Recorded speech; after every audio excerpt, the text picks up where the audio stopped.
Bayer. The name echoes in medicine cabinets around the world. It's a name that has become synonymous with relief and healing, a trusted companion in times of pain and discomfort. Technically, it's pronounced Bayer due to its German roots, so we will be pronouncing it this way for the rest of the video. My name is Joe, and welcome back to the channel. Today we will be taking a deep dive into the marvels of the Bayer Empire, but even more so the deep, dark, and haunting history of this pharmaceutical giant.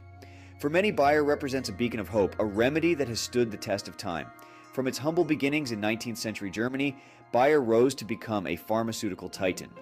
Founded in 1863 by Friedrich Bayer and Johann Friedrich Westcott, the company initially focused on producing synthetic dyes.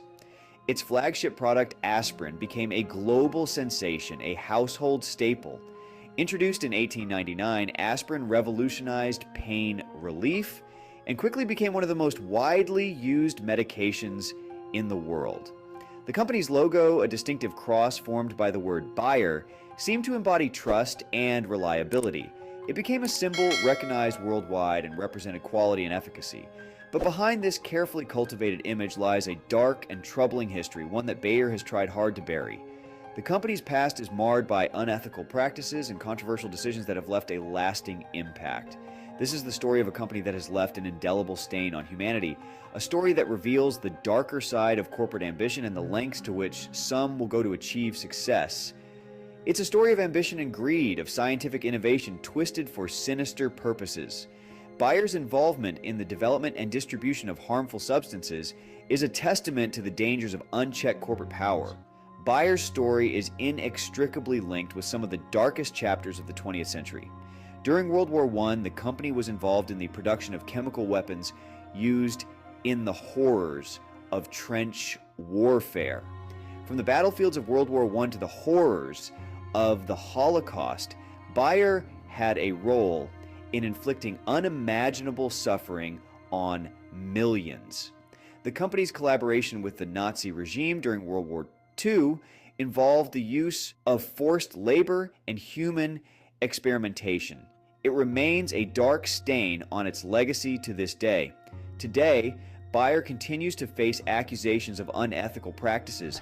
Okay, so the CEO of Bayer gets upset at this ruling and says something that is unbelievable. So the CEO was actually speaking to Bloomberg Business Week, and he is trying to appeal the Indian court's decision to allow this patent for another company. He said the following: "We did not develop this medicine for Indians. We developed it for Western patients who can afford it." Oh, and look at that face. That's the kind of face that would say a thing like that. Its past sins casting a long shadow over its present. The company's involvement in various controversies, from environmental damage to legal battles over harmful products, has kept it in the public eye for all the wrong reasons. This is not just a history lesson, it's a stark warning about the dangers of unchecked corporate power and the importance of holding even the most powerful entities accountable for their actions. As we look to the future, the story of Bayer serves as a reminder of the need for vigilance and the pursuit of ethical practices in the corporate world.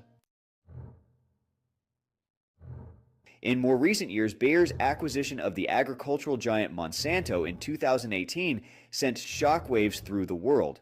Monsanto, long demonized for its genetically modified crops and potent herbicides like Roundup, was already a hot topic in the world of controversy. The merger created an industrial behemoth which essentially controls most of the world's most important assets. Critics argued that the merger would give Bayer unprecedented power, further consolidating the control of a handful of corporations over our food system.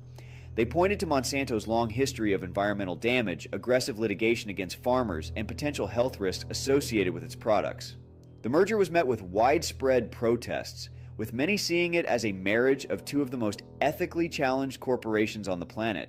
It seemed that Bayer, far from atoning for its past sins, was doubling down on a path of profit over people and the planet.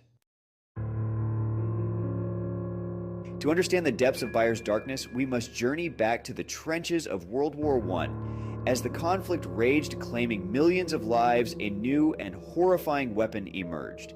This weapon was chemical warfare. Bayer, a pioneer in the burgeoning field of chemistry, played a key role in this grim development. Bayer scientists, driven by a toxic mix of nationalism and scientific ambition, developed and produced deadly chemical weapons, including chlorine gas and mustard gas. These weapons, indiscriminate in their cruelty, unleashed a new level of horror on the battlefields. The images of soldiers choking to death, their lungs seared by poison gas, shocked the world. The use of chemical weapons was widely condemned as a violation of the rules of war, a descent into barbarity. But for Bayer, the war presented a unique opportunity for profit and expansion. The company's wartime production of chemical weapons laid the foundation for its future growth, demonstrating a chilling disregard for human life in the pursuit of profit. A pact with the devil IG Farben and the Nazi regime. In the aftermath of World War I, Bayer, along with other German chemical giants, formed a powerful cartel known as IG Farben. This conglomerate was not just a business entity, it was a symbol of industrial might and ambition. The formation of IG Farben marked a significant shift in the German chemical industry, consolidating power and resources under one umbrella. This conglomerate was driven by a lust for power and profit and would play a central role in the rise of the Nazi regime. The relationship between IG Farben and the Nazis was symbiotic. Each fed off the other's ambitions. The industrialists saw an opportunity to expand their influence, and the Nazis gained the financial muscle needed to fuel their political machine. IG Farben became a key financial backer of the Nazi Party and provided crucial support that helped propel Hitler to power.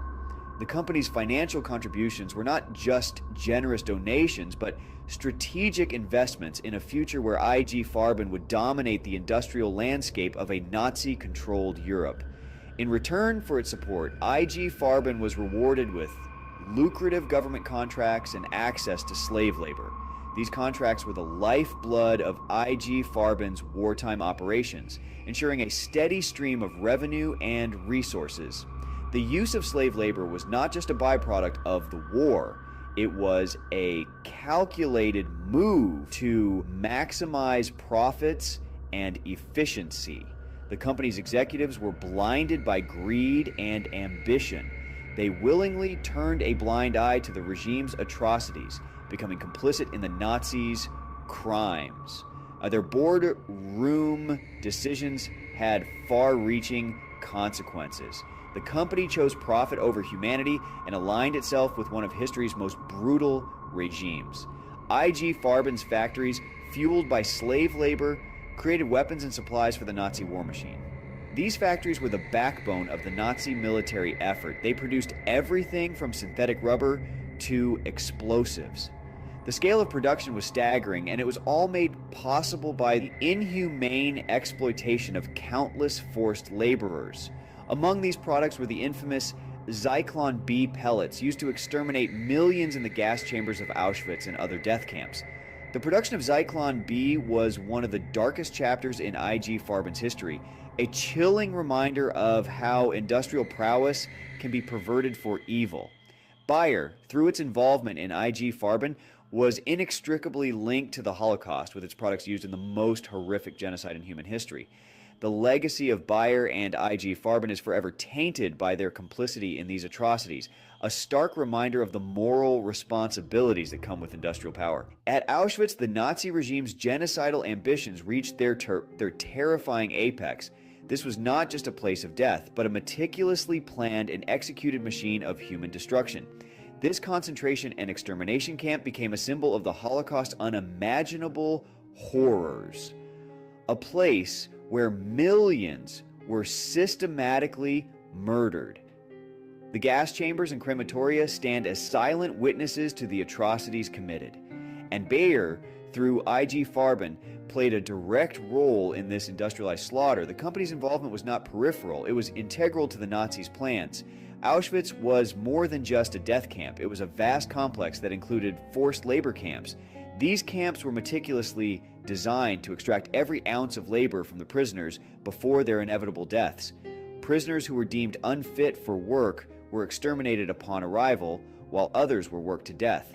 The selection process was brutal and dehumanizing, stripping individuals of their dignity and humanity. IG Farben saw an opportunity in this human misery, establishing a factory at Auschwitz to exploit slave labor. This factory became a crucial part of their operations, producing materials essential for the Nazi war effort. The conditions at the IG Farben factory were horrific. Prisoners were subjected to inhumane working conditions, with little regard for their health or well-being. Prisoners were forced to work 12-hour shifts 7 days a week, often subjected to brutal treatment and starvation rations. The barracks were overcrowded and disease was rampant. Many died from exhaustion, disease, or at the hands of their guards. The brutality of the guards was relentless, adding to the daily suffering of the prisoners.